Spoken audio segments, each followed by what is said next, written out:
Kita pergi masjid, kita letak selipar kita kan dekat luar, selipar penuh. Kita pergi masjid, bagus amal ibadah, tapi pada waktu yang sama ada yang tak bagus kita buat. Apa dia?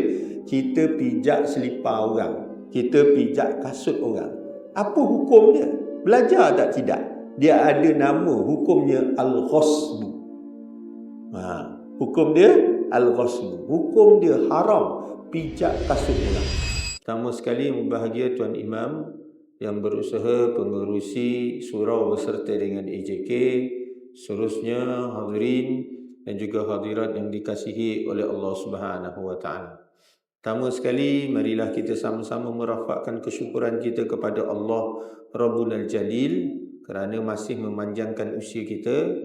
Maka marilah sama-sama kita menambah bakti dan taat kita kepada Allah, tanda kita bersyukur kepada Allah atas nikmat yang Allah berikan kepada kita.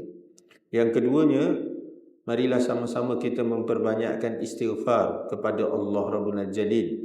Dan yang ketiganya, kita bersyukur kerana malam ni kita dapat meneruskan pengajian kita, alhamdulillah. Hadirin dan hadirat yang dikasihi oleh Allah Subhanahu wa taala, setelah 2 minggu kita cuti, hari ini kita sambung balik pelajaran kita. Jadi ana di kesempatan ni nak mengucapkan selamat Hari Raya, maaf zahir dan batin, walaupun dah raya dah habis dah. Tapi disebabkan Hari Raya kan, tapi yang ini berbaloi sikit lah ucapnya. Kalau yang sebelum ni Hari Raya Aidilfitri 2 bulan temu, tak berbaloi ucapnya. Ni baloi sikit lah. Baik, alhamdulillah. Kalau ada kesalahan dan sebagainya, jadi saya minta maaf banyak-banyak lah, dunia dan juga akhirat. Alhamdulillah. Hadirin dan hadirat yang dikasihi oleh Allah Subhanahu wa taala, sepanjang tempoh sebelumnya berlaku Hari Raya Korban kan, saya ada macam-macam orang tanya soalan pada saya lah. Tapi saya jawab lah.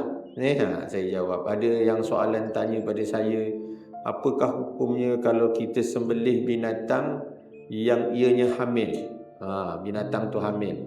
Ada yang tanya yang mana satu yang kita nak sembelih ni, yang jantan ke yang betina ni? Yang mana satu? Tapi ada satu soalan daripada surau ni dulu, dia tanya tentang boleh tak kalau kita kalau kita buat korban kepada orang yang telah meninggal dunia. Maka saya pun menjawab, dalam mazhab kita Syafi'i tak boleh, kecuali kalau orang tu dia ada buat buat nazar ataupun dia bagi wasiat. Dia bukan nazar, dia wasiat.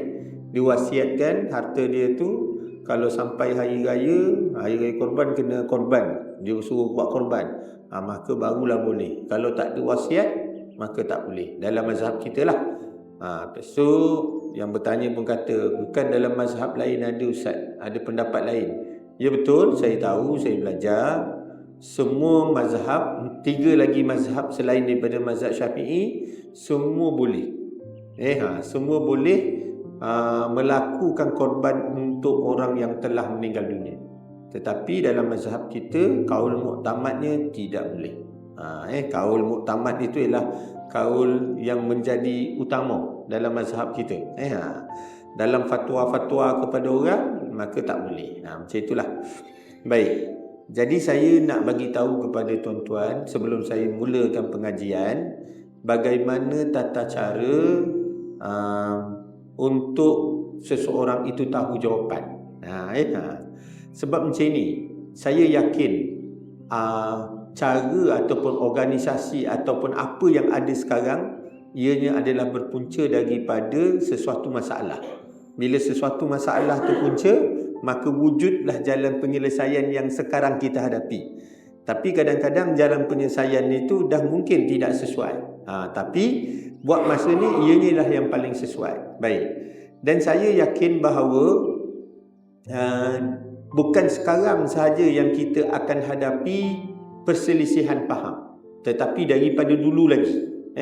perselisihan itu berlaku. Jadi oleh sebab itu saya yakin apa yang berlaku sekarang ni, dia punya tata cara adalah untuk mengatasi masalah yang telah berlaku dahulu. Apakah masalah yang telah berlaku dahulu? Yang telah berlaku dahulu ialah ada ramai asatizah atau ustaz-ustaz yang mengajar, dia mengeluarkan pendapat masing-masing. Ataupun dia mengambil kaul yang ia rasa itu adalah kaul yang kuat di sisi dia. Maka dia pergi satu tempat, yang mengajar tu mengajar kata boleh, yang surau lain kata tak boleh, ustaz lain kata boleh. Jadi dia berkeceramuk, menyebabkan masyarakat itu menjadi keliru, sangat-sangat keliru. Nanti masyarakat akan kata ustaz tu kata boleh, ustaz ni kata boleh, kenapa yang ni tak boleh pula? Jadi oleh sebab itu dia menyebabkan masyarakat jadi keliru. Jadi bagaimana untuk mengatasi kekeliruan tersebut? Ia mesti memberi jawapan secara standard. Jadi asatizah atau ustaz-ustaz yang mengajar di masjid-masjid diberi tauliah oleh pihak yang berkenaan, daripada sultan, kemudian dia pergi kepada jabatan agama, dari jabatan agama pergi pejabat agama dan sebagainya lah. Baik, fungsi dia apa? Fungsi dia ialah ustaz-ustaz yang mengajar ni mesti menyampaikan fatwa yang disampaikan oleh mufti. Mufti siapa? Mufti negeri ini, iaitu mufti negeri Johor. Kerana apa? Kerana ianya duduk di bawah sultan. Jadi asatizah ni tujuan dia mengajar ni untuk memberi faham, memberitahu fatwa-fatwa yang ada difatwakan oleh kerajaan negeri Johor. Dan negeri-negeri, setiap negeri itu fatwa dia tak sama, bergantung kepada sultan masing-masing, mufti masing-masing dan sultan masing-masing. Kalau negeri Johor, kalau tak nak bergaduh, ustaz-ustaz dia mesti faham bahawa ianya menjadi lidah untuk memberi faham kepada masyarakat apa yang telah difatwakan oleh kerajaan negeri Johor. Jadi ustaz-ustaz ni kena bagi tahulah. Kalau dia kata apa hukum dia begini. Negeri Johor ni adalah bersandarkan kepada mazhab Syafi'i. Akidah dia Asy'ariyah Maturidiyah, fiqh dia ialah Syafi'iyah, dan juga dia punya dia punya akhlak dia adalah bergantung kepada tasawuf yang muktabar, iaitu Imam Junaid Al-Baghdadi dan juga Imam Ghazali rahimahullah ta'ala. Jadi kita yang ikut yang itu. Jadi setiap orang mengajar mesti ikut muqarrar atau silibus yang itu. Jadi kalau semua mengajar sama, dia tak jadi keliru. Jadi oleh sebab tu semua kena jawab sama. Baik. Kemudian kalau seandainya ada keadaan tertentu, keadaan tertentu yang memerlukan kepada jawapan yang berbeza. Contoh dia macam tadilah yang tanya, boleh tak kita nak buat korban untuk orang yang telah meninggal dunia? Kalau seandainya ada sebab-sebab tertentu dia kata kena buat, nak kata boleh buat, maka dia jangan jumpa ustaz yang mengajar. Sebab ustaz yang mengajar dia hanya bagi tahu yang muktamad saja. Siapakah yang boleh bagi tahu pendapat yang berbeza daripada pendapat muktamad? Iaitu Tuan Qadhi. Jadi dalam mazhab Syafi'i dia ada macam-macam aqwal, pendapat. Ada yang sahih, lawan dia muqabil dia asah. Ada yang rajih, muqabil dia marjuh. Ada yang zahir, ada yang azhar. Jadi ada macam-macam pendapat di dalam mazhab Syafi'i. Kenapa datangnya pelbagai pendapat tersebut? Supaya ianya bertepatan dengan illah-illah atau sebab-sebab seseorang tu. Jadi seseorang tu mungkin tak sama. Dan hukum seseorang tu mungkin berbeza-beza. Jadi yang boleh mengeluarkan hukum tersebut dalam mazhab Syafi'i ialah Tuan Qadhi. Jadi kalau kita ada masalah apa-apa, ustaz dah beritahu mengajar pendapat dalam muktamad Syafi'iyah untuk nak tahu jawapannya boleh tak boleh, berbeza tak berbeza, boleh tak guna kaul yang lain, itu bukan ustaz tu. Sebab ustaz tu tidak dilantik sebagai qadi, ustaz tu tidak dilantik sebagai mufti. Jadi dia tak boleh keluar fatwa, dia tak boleh keluar apa pun. Dia hanya disuruh mengajar kaul muktamad sahaja. Jadi oleh sebab tu dia hanya menyelesaikan sampai situ supaya jangan berlaku kekeliruan dan pergaduhan. Maka macam mana kita nak selesai? Kena jumpa tuan qadi lah. Untuk diri kita. Tetapi ada masalah-masalah tertentu yang bukan untuk diri kita saja, tetapi seluruh umat Islam bagi negeri itu. Jadi seandainya ada pendapat yang diperlukan luar daripada mazhab, maksudnya kita nak pakai mazhab yang lain, menggunakan mazhab yang lain, kaul mazhab yang lain, itu dipanggil sebagai talfiq mazhab. Maksudnya kita tak pakai pendapat kaul kita pakai pendapat kaul yang lain, mazhab yang lain.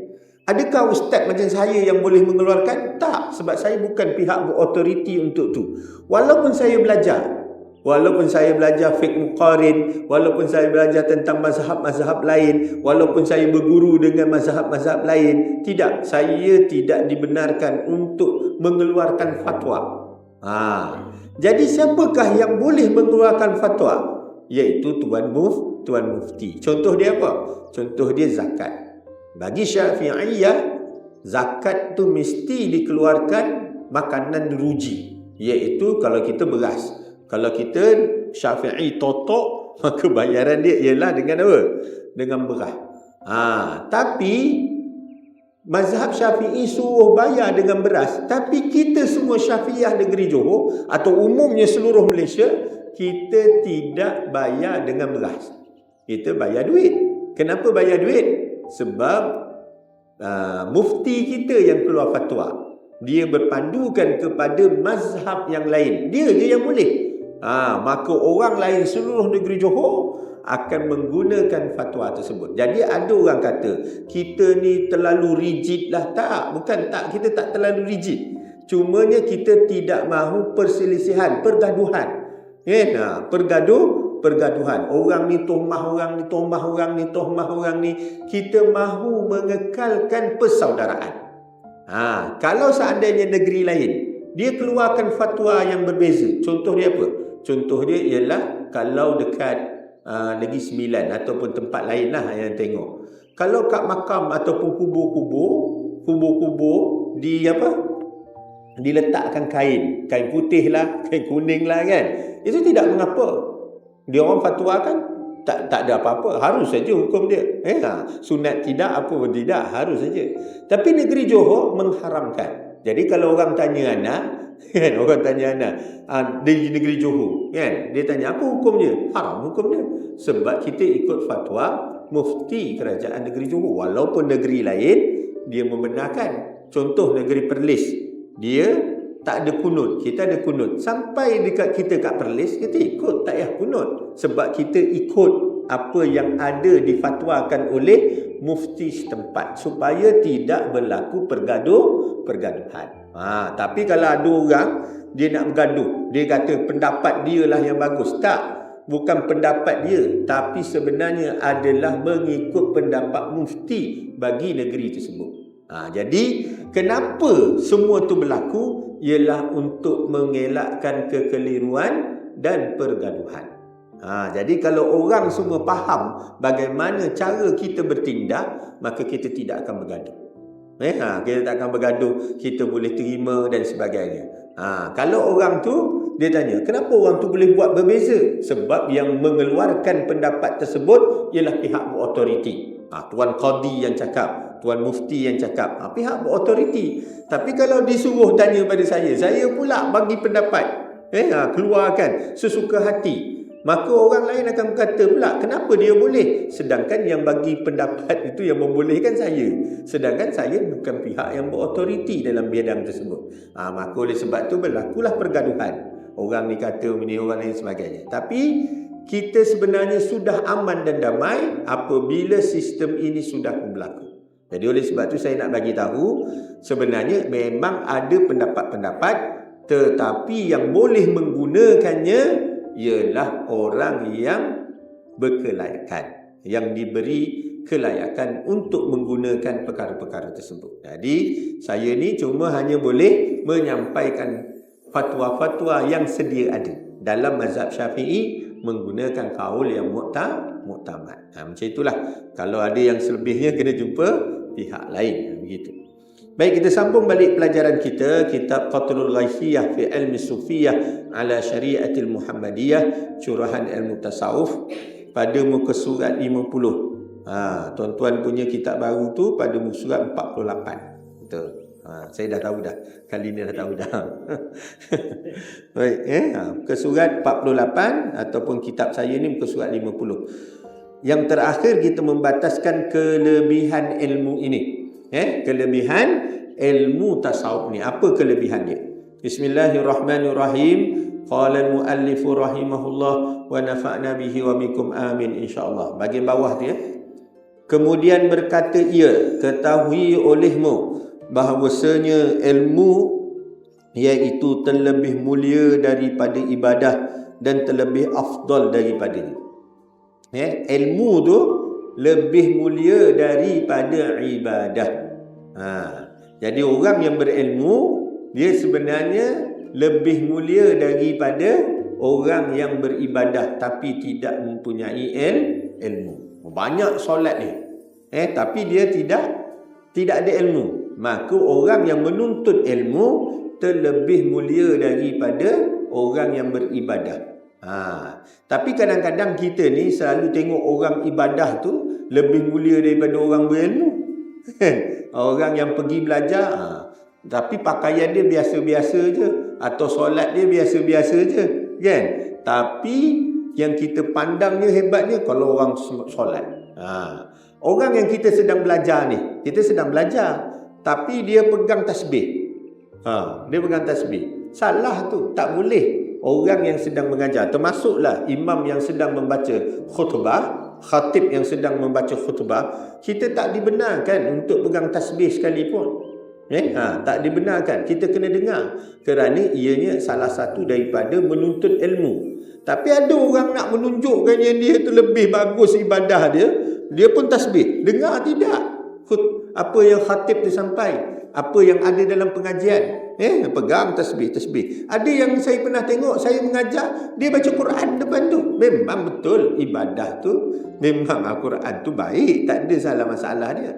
Tapi bila dia beribadah tanpa ilmu, maksudnya kalau dia tahu sebenarnya Rasulullah suruh supaya berhenti baca Quran, berhenti buat ibadah-ibadah lain, dan tuntut ilmu, dengar apa yang orang sampaikan, itu lebih mulia, diutamakan daripada ibadah lain. Nescaya dia tak buat.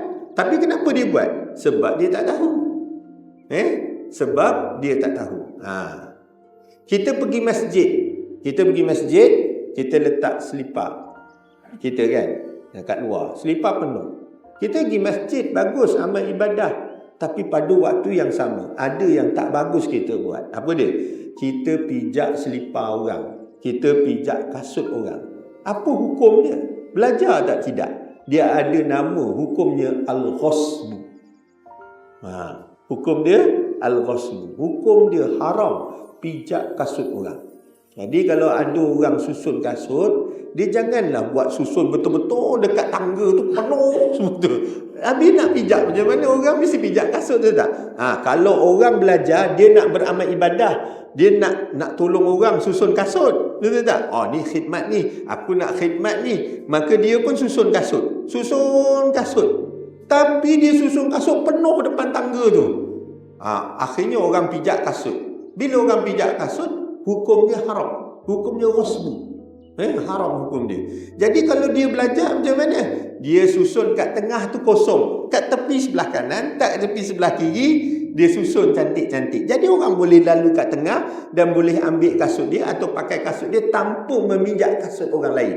Tengok, itulah perbezaan orang yang belajar dengan orang yang tak belajar.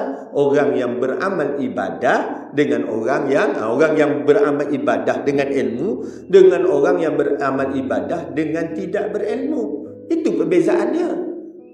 Jadi oleh sebab itulah kita dituntut untuk apa? Menuntut ilmu sebelum kita beramal ibadah. Kemudian dah tuntut ilmu, buatlah amal ibadah yang macam mana pun. Dan kita akan tahu bagaimana kita nak jadikan ibadah kita tu dengan penuh kualiti. Kalau tak, rosaklah amal ibadah. Penat saja. Termasuk dari salah satu ialah kualiti penting dalam amal ibadah ialah ikhlas. Penyakit hati. Tuan-tuan, penyakit hati ni, sakit-sakit daripada hati ni lebih berat daripada sakit-sakit yang besar-besar yang zahir yang nampak depan mata. Zahir-zahir yang nampak depan mata. Tuan-tuan, saya bertanya. Saya ngajar kat kelas. Bila saya ngajar dekat sekolah kan. Biasanya kita akan kata kat pelajar-pelajar, tengok sampah tu kutip macam. Ataupun dekat madrasah. Pelajar saya, kalau tuan-tuan pergi madrasah saya, bersih. Tak ada sampah besar, tak ada. Tuan-tuan pergilah. Tapi anak-anak murid madrasah saya tu, dia sakit, selalu kerap sakit. Demam lah, sesak nafas lah. Kan? Tak ada sampah. Tapi sakit lah, kejap demam, kejap sesak nafas, kejap tu lah. Nak kata dia orang tak bersukan, tiap-tiap hari bersukan. Kan? Tak kata cukup makan, dia cukup makan. Tetapi kenapa mereka tu sakit? Akhirnya waktu cuti sekolah, saya pun pergi buka kapet-kapet. Penuh kapet debu. Kan? Debu semua. Bawah katil, bawah tilam, penuh sampah. Saya sapu, penuh debu-debu tu. Rupanya yang debu-debu itulah yang menyebabkan mereka sakit. Bukan sampah besar-besar tu. Jadi penyakit yang kecil-kecil itulah yang menyebabkan kita sakit. Iman kita sakit. Yang besar-besar memang kita boleh nampak. Kita tak sentuh dia. Zina tak. Tapi yang menyebabkan kita boleh termasuk dalam lembah zina ialah yang kecil-kecil tu. Termasuklah dalam solat kita. Maka kita tengok orang solat masih lagi melakukan apa? Perbuatan-perbuatan mungkar. Kenapa? Sedangkan Allah kata solat itu dapat mencegah daripada perkara mungkar. Kenapa? Sebab ia belum bersihkan hati dia. Solat tapi masih belum bersih hati. Maka oleh sebab itu amal ibadah dia tu tidak mendatangkan tujuan asal, qasad asal. Tujuan asal. Sepatutnya dia solat hasilnya begini. Tapi dia solat hasilnya tidak begitu. Kalau cerita masuk kita buat pertandingan ataupun kita buat ujian. Kalaulah kita buat soalan, ujian dia mesti jawapan dia 88. Tapi kalau jawapan dia 78, betul ke salah? Salah lah. Sama juga. Solat itu adalah salah satu bentuk ujian. Dia menjadi berat kepada orang-orang yang lalai. Tapi dia menjadi ringan kepada orang-orang yang khusyuk. Menjadi kesukaan kepada orang-orang khusyuk. Sepatutnya solat, hasil dia ialah tidak melakukan mungkar. Tapi kalau dia lakukan solat, maka tidak dapat mengatasi masalah mungkar. Solat dia tu apa? Maka solatnya gagal. Kenapa solat dia gagal? Kita cari punca tu. Kenapa solatnya gagal? Kerana tidak ada hudur hatinya terhadap Allah Subhanahu Wa Taala. Allah tidak hadir ataupun tidak musyahadah atau tidak muraqabah di dalam solatnya. Maka justru itu solat itu tidak berjaya sama sekali. Kenapa tidak berjaya? Sedangkan dia solat. Yang dia buat itu hanyalah ritual ataupun gerakan. Tetapi hati dia tidak menyembah Allah. Hati dia tidak menghadap kiblat. Yang ada ialah tubuh badan dia tu je yang menghadap kiblat dan sebagainya. Maka oleh sebab itu hatinya, penyakit hati merosakkan lebih berat. Jadi oleh sebab itu ilmu tasawuf, orang yang beramal dengan adanya ilmu tasawuf, maka amalan tersebut lebih tinggi berbanding orang yang beramal tanpa mengetahui ilmu tasawuf. Beramal tapi tak dapat musyahadah. Tujuan kita beramal untuk dekat dengan Allah, tapi tak rasa dekat. Ada orang zikir. Saya kata dengan anak murid saya, dia datang. Ustaz, saya nak kena zikir berapa? Kamu zikir 1000. Kemudian datang lagi, saya dah zikir 1000, tak ada apa-apa pun. Zikir 2000. Datang lagi, lepas tu, Ustaz, saya dah zikir 2000 tiap-tiap hari, tak ada apa-apa pun, katanya. Jadi zikir dia tak merasai dekat dengan Allah Subhanahu Wa Taala. Kenapa jadi begitu? Apa yang menyebabkan dia jadi begitu? Jadi oleh sebab tu, yang menyebabkan kita tidak dapat merasai kerana adanya penyakit-penyakit yang halus-halus yang menjadi penghalang kita. Jadi orang yang ada ilmu untuk mendekatkan diri kepada Allah, tahu apa yang menjadi penghalang, tahu apa yang merosakkan, maka amal ibadah dia akan jadi jauh berkualiti daripada orang yang tidak ada ilmu tersebut. Oleh sebab tu ilmu penting, khususnya ilmu tasawuf. Bila kita amal ibadah, kita bukan hanya nak pada penggerakan, tetapi kita nak qalbu kita, hati kita, supaya qalbun kita ni salim. Illa man atallaha biqalbin salim. Orang yang dapat kembali kepada Allah ialah orang yang mempunyai hati yang sejahtera. Macam mana nak sejahtera tu? Itu adalah perkara-perkara hal. Ulama-ulama yang ada ilmu itulah yang menjadikan solatnya bertambah berkualiti, amal ibadahnya mencapai maksud amal ibadah. Seterusnya, kemudian dia berkata, ketahui olehmu bahawa ilmu itu lebih mulia daripada ibadah dan terlebih afdal daripadanya. Kerana demikianlah Nabi SAW bersabda, fadlul alimi 'alal 'abidi ka fadli 'ala adna rajulin min ummati. Artinya, bermula kelebihan orang yang alim atas orang yang berbuat ibadah dengan ketiadaan ilmu, iaitu seperti lebih aku atas sekurang-kurang pangkat daripada lelaki yang ada ia daripada umatku. Kalau diterjemah ni, terjemah satu-satu taklah faham. Saya terjemahkan dengan bahasa mudah yang seperti umat orang sekarang bercakap lah. Perbandingan seorang alim terhadap orang yang beramal ibadah, seorang yang beramal ibadah adalah seperti kelebihan aku berbanding dengan mana-mana lelaki daripada umat aku. Maksud dia apa? Rasulullah dengan orang biasa, beza tak tinggi dia? Beza. Itulah perbezaan orang yang alim dengan orang yang abid. Jadi Rasulullah tu alim dan lagi abid.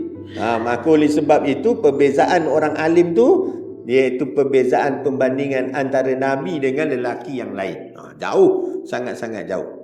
Jadi ada orang alim ni, zikir mereka apa? Zikir mereka tu yang ilmu yang dia belajar. Yang dia buka kitab, tu semua zikrullah. Tu semua zikrullah. Bahkan mereka itu dianggap adalah orang yang berjuang di jalan Allah. Tapi orang yang beramal ibadah tidak dianggap berjuang di jalan Allah. Ingat Orang yang pergi menuntut ilmu, maka ianya dianggap sebagai berjuang di jalan Allah. Tapi orang yang pergi amal ibadah belum lagi dianggap berjuang di jalan Allah. Dan lagi sabdanya, ala adullukum ala ashrafi ahli jannati, qalu bala ya Rasulullah, qala hum ulama'u ummati. Artinya, adakah tiada aku hendak tunjuk akan kamu atas yang terlebih mulia daripada ahli syurga?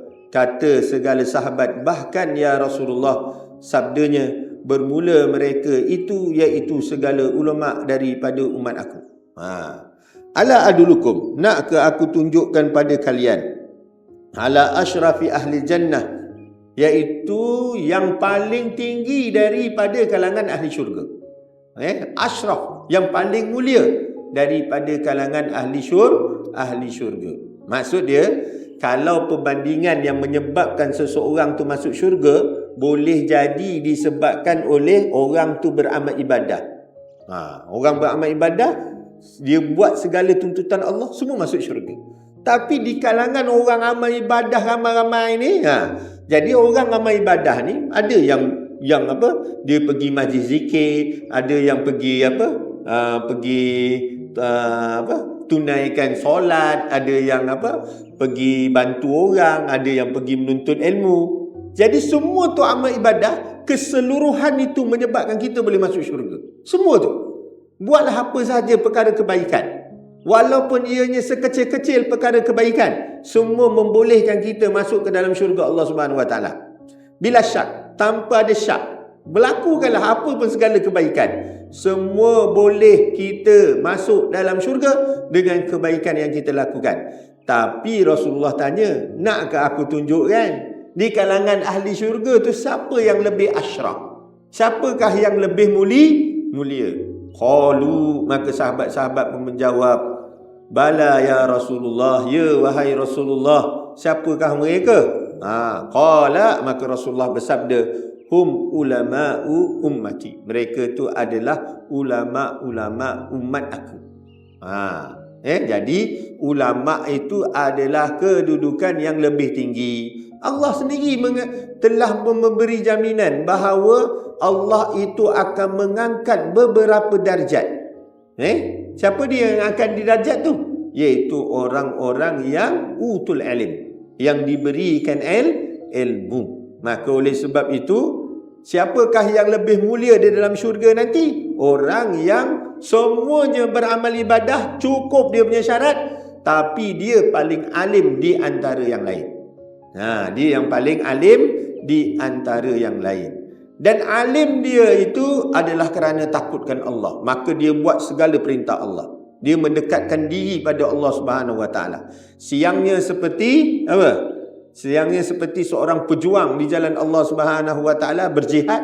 Malamnya adalah seperti seorang siangnya seperti singa di jalan Allah, malamnya adalah seperti rahib yang merintih-rintih kepada Allah Subhanahu Wa Taala. Bukan mereka tu hanya amal ibadah saja, tapi mereka tu adalah orang yang berilmu. Sepatutnya orang yang berilmu adalah orang yang paling banyak beramal ibadah. Siapakah orang yang paling banyak ilmunya? Rasulullah. Siapakah orang yang paling taat pada Allah dan tak ada orang yang boleh menandingi ibadah? Ialah Rasulullah. Tak ada siapa pun. Tak ada siapa. Siapakah orang yang dapat mengendalikan nafsu, yang dapat menjadi tunjuk cara kepada kita, yang mengendalikan nafsunya? Rasulullah, tak ada orang lain. Ketika mana dalam bulan puasa, Rasulullah SAW tu cium. Dan Aisyah radhiyallahu anha ketika mana dia dia dalam haid, Rasulullah cium. Bahkan haid orang Arab ni lain sikit. Dia punya tu, kalau dia ada mukaddimah tu, jadi dia cepat sikit kan. Tapi Rasulullah cium tak ada, tak terkesan pun. Dia tak buat apa-apa pun pada Sayyidatina Aisyah. Maka Sayyidatina Aisyah kata, siapakah di kalangan kamu yang boleh mengendalikan nafsu lebih daripada Rasulullah SAW?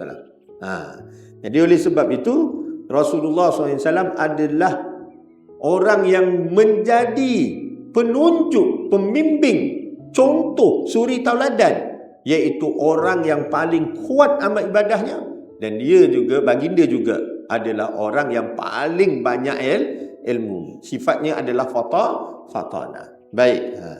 Kemudian katanya, maka nyatalah bagi engkau akan bahawa ilmu itu terlebih afdal dan terlebih mulia daripada amal ibadah. Kita belajar memang untuk ibadah. Tujuan ibadah ialah untuk menjadi hamba kepada Allah Subhanahu Wa Taala. Memang itu tujuannya, kan?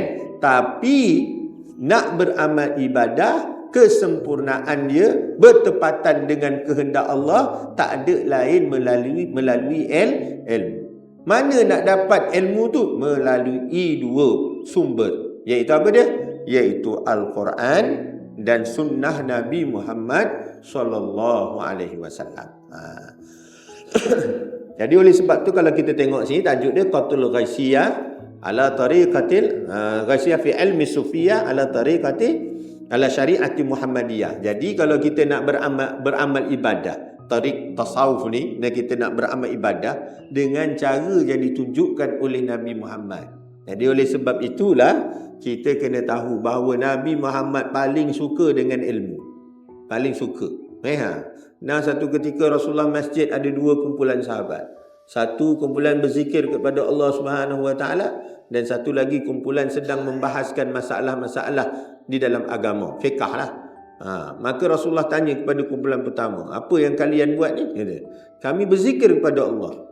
Kami tak buat apa-apa, kami zikir pada Allah. Kemudian Rasulullah tanya, adakah betul kau ni hanya zikir pada Allah? Ya, kata, kami hanya zikir pada Allah. Rasulullah tanya, yang sana buat apa? Kumpulan satu lagi. Mereka itu sedang apa? Sedang membahaskan masalah fiqh, masalah agama. Maka Rasulullah kata, aku suka dengan apa kalian buat, tetapi aku lebih suka kepada kumpulan yang sana. Maka Rasulullah pergi kepada kumpulan yang sana. Jadi oleh sebab itu, para ulama kita, mereka mengambungkan, bila tengok tu Rasulullah suka dengan zikir, maka setiap kali majlis zikir mesti ada majlis ilmu. Tak boleh tinggal. Sama juga kita ni.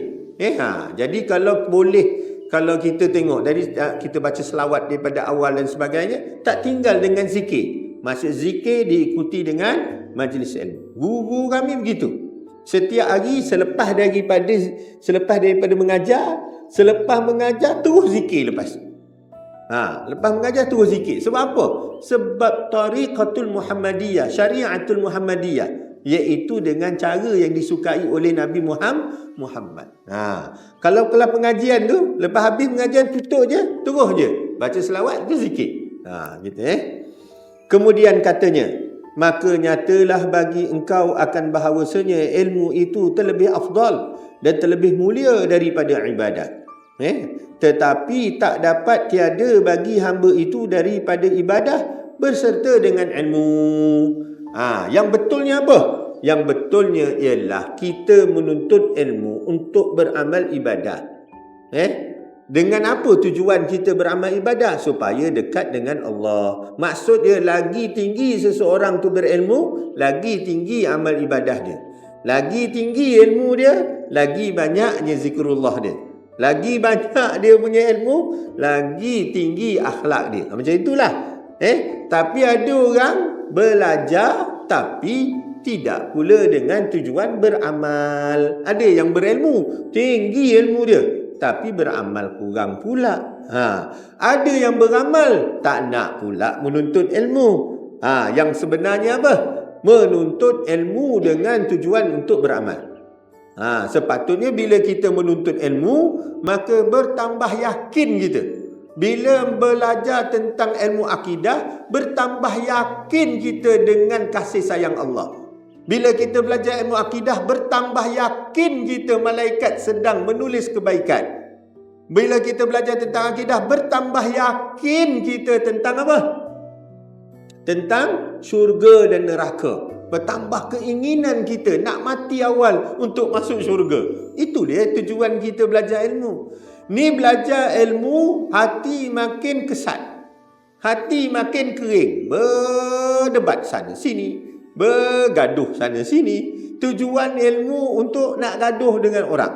Tujuan ilmu untuk apa? Nak tunjukkan dia mahir ilmu ni, orang lain tak mahir ilmu ni. Dia nak tunjuk orang ni tak menguasai ilmu ni, dia seorang je yang menguasai ilmu ni. Maka itu bukan tujuan daripada ilmu. Siapa yang belajar tinggi ilmunya, maka dia akan lebih merendah diri daripada segala makhluk yang ada. Sebab apa? Sebab ilmu dia tinggi. Tapi kalau dia menonggak, maka itu bukan ilmu yang tinggi. Kalau ada anda tunjukkan dalam hal tersebut, maka tolonglah pegang tangan anda dan bawa balik kepada jalan yang lurus. Sebab apa? Manusia ni tak bebas daripada kesilapan. Jadi oleh sebab tu, kalau anda yang menyebutnya hari ini begitu dan anda mendongak dengan ilmu anda, maka anda berharap ada kawan-kawan yang boleh memegang tangan dan bawa balik anda pada landasan yang betul. Tujuan kita menuntut ilmu. Macam itu. Baik. Tetapi tak dapat tiada bagi hamba itu daripada ibadah berserta dengan ilmu, kerana amalnya itu seperti pohon dan ibadahnya itu seperti buah, dan tiada memberi faedah pohon melainkan dengan buah. Baik, kita pergi laluan azan. Bismillahirrahmanirrahim. Baik, kita sambung sikit lagi. Jadi kalau orang tanam pokok besar, pohon. Orang tanam pohon. Orang tanam pohon untuk apa? Untuk dapat buah. Orang tanam pohon untuk dapat buah. Kalau tak, buat apa nak tanam pohon? Kecuali kalau kita nak nanam pokok bunga. Pokok bunga, maka tujuan dia ialah bunga. Tapi kalau kita tanam pohon, kita nakkan buah. Jadi buah tersebut ialah kelazatan di dalam beramal ibadah.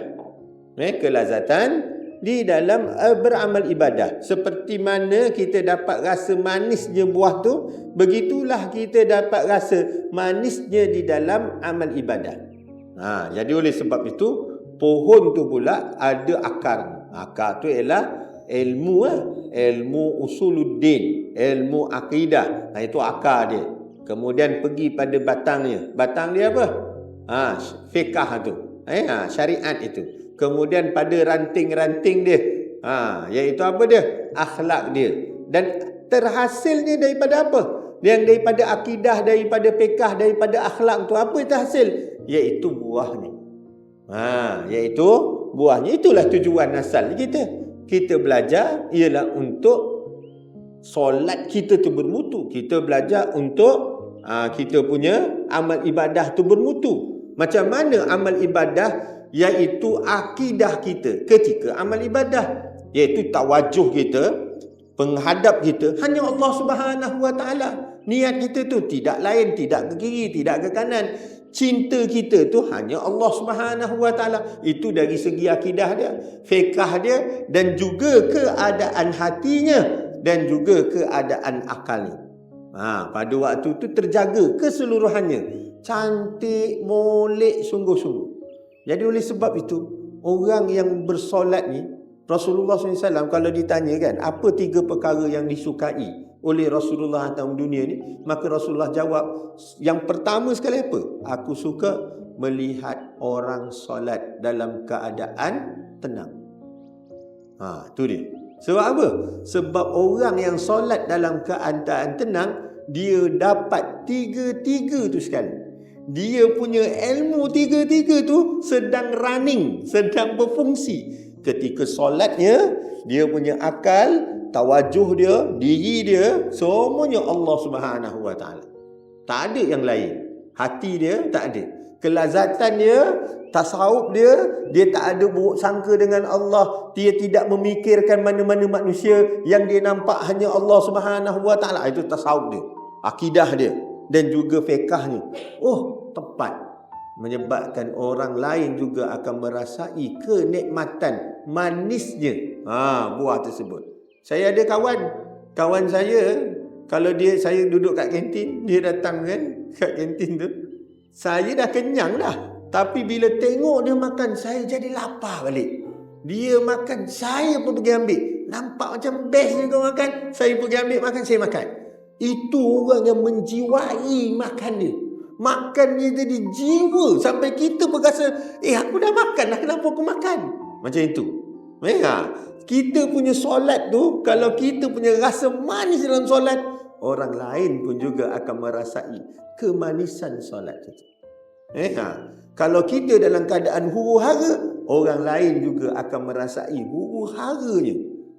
Tu dia. Jadi oleh sebab itu, berbeza keadaan orang amal ibadah dengan ilmu ni dengan orang yang tak ada ilmu. Ilmu apa ni? Iaitu ilmu akidahnya, ilmu fiqahnya, dan ilmu tasawufnya. Itu pentingnya ilmu tasawuf, pelengkap kepada 2 lagi ilmu tersebut, supaya ianya dapat dirasai kepada orang lain. Macam tu.